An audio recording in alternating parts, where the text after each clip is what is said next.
There are three major panel types being used by the late 2000s, those of which were LCD TVs, plasma screen TVs, and even CRT TVs.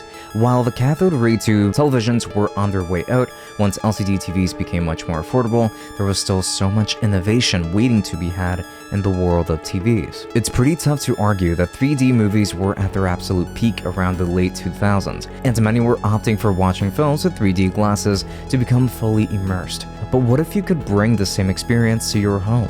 In today's mini documentary, we will talk about how 3D TVs came to be, how they work, their sudden rise, and immediate fall from grace.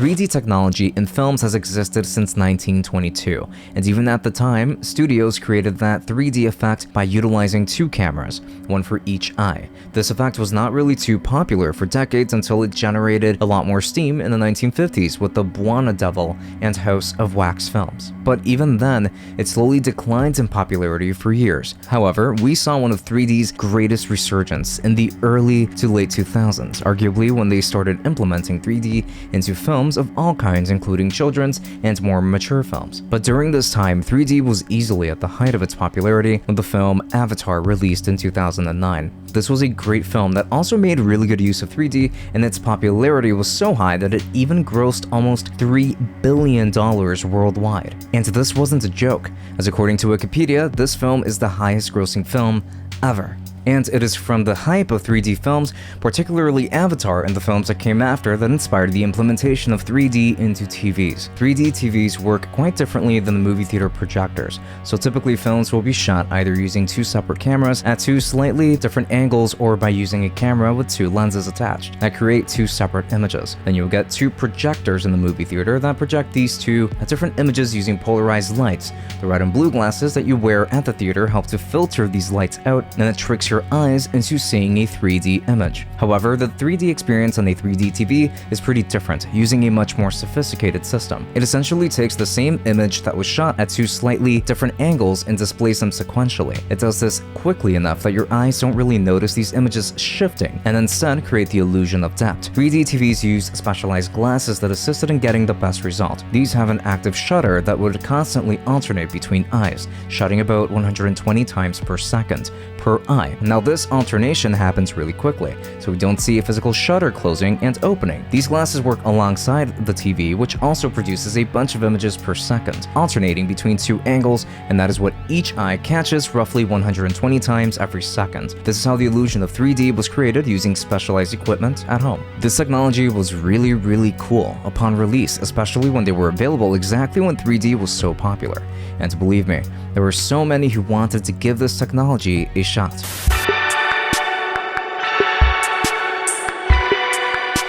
In the early 2010s, we started seeing a lot of films released in 3D following the hype that was built by Avatar. As such, more films were also being released in 3D at home for those who wanted that home theater experience. Not to mention that the marketing surrounding 3D TVs was pretty strong. I even recall some of my own family members getting 3D TVs with the expectation that there was going to be so much content to watch on it. I mean, many retailers held flashy demos, and reviewers everywhere displayed that same level of excitement that we all felt. In CES 2010, nearly every major TV manufacturer, including Sony, Samsung, LG, Panasonic, among others, revealed that they were getting ready to launch new 3D TVs. I would even like to add that the investment into 3D was so huge that Sony created a 3D TV specifically for their PlayStation 3 systems, and it was meant to work with similar glasses to show off some really cool effects. I even recall that 3D tech was making it into monitors, as Nvidia created 3D-enabled monitors and even sold a separate pair of glasses kit for use with these monitors. I think it's safe to say that most people thought that 3D was going to be the future. If you bought a 3D TV back in 2012 and watched Life of Pi on it, then you were probably very impressed with the experience. But the hype of 3D fell drastically just a couple of short years after it was at its height, and it was a fall that could not be avoided.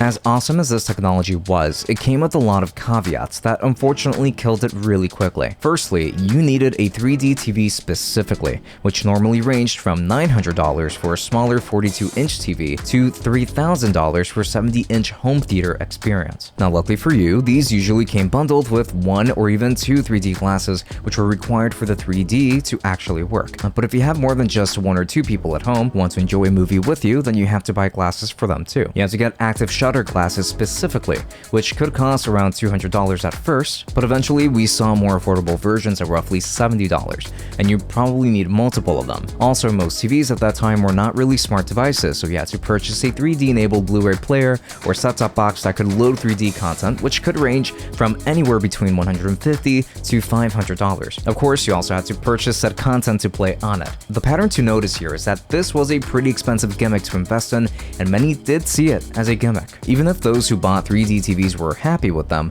the implementation wasn't something that stood the test of time. On top of you needing expensive glasses for this to work, for a person watching, these glasses were pretty heavy, and you would really start to feel them after a while. Not to mention that some people could actually notice a closing shutter. They described it as flickering, which is a pretty big deal. And of course, these are electronic devices that need to be recharged from time to time, so they weren't always readily available when you needed them most. And finally, the biggest reason why this fad eventually died out: the lack of content. There were a lot of 3D movies out at that time, but the 3D effect wasn't always the best on all of them, due to most studios deciding to film in 2D and then adapt their films in post rather than natively shooting them that way. Likely because while some thought it was really cool, others really hated it, and the fact that these 3D cameras were so expensive was an easy deterrent for many filmmakers. So yes, 3D TVs hardly got much good content in 3D, and the hype continued going down once reviewers spent more time with their 3D TVs and realized that there were a lot of flaws associated with them. Most people stopped caring pretty quickly about 3D, as even in the theaters,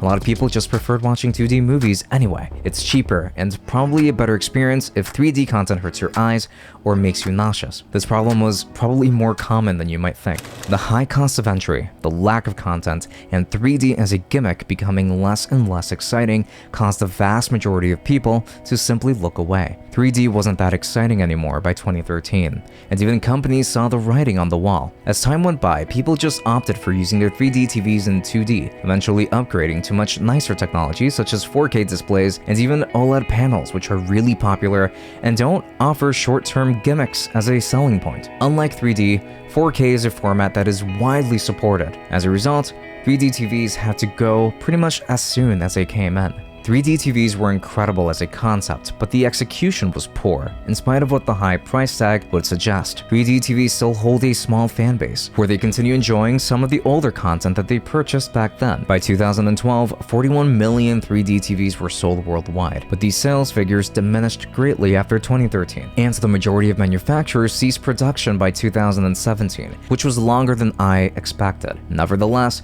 3D TVs were a really cool proof of concept. There is so much to discuss regarding TVs and their long history. As of the posting of this video, I've talked about CRT TVs, plasma screen TVs, and now 3D TVs. We will talk about the many panel types that existed in the future, but I really want to talk about the system that made these TVs useful for decades, the slow death of cable TV. So subscribe so that you don't miss that mini documentary when it comes out. Now thank you so much for watching. Leave your suggestions in the comments for future bite-sized documentaries, and until next time.